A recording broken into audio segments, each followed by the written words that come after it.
Maulang araw, Pilipinas.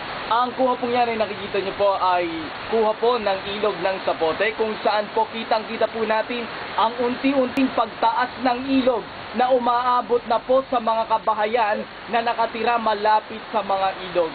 Ang mga nakikita po natin ay ang mga basura, basura na dulot ng mga tao na walang patumangkin nagtatapon ng mga basura sa ilog na maaaring magdulot ng pagbaha sa dako ng Zapote. Ang bagyo po sa atin po ngayon ay signal number 1, pero kitang-kita niyo po, bagaman signal number 1, halos mapuno na po ang ilog.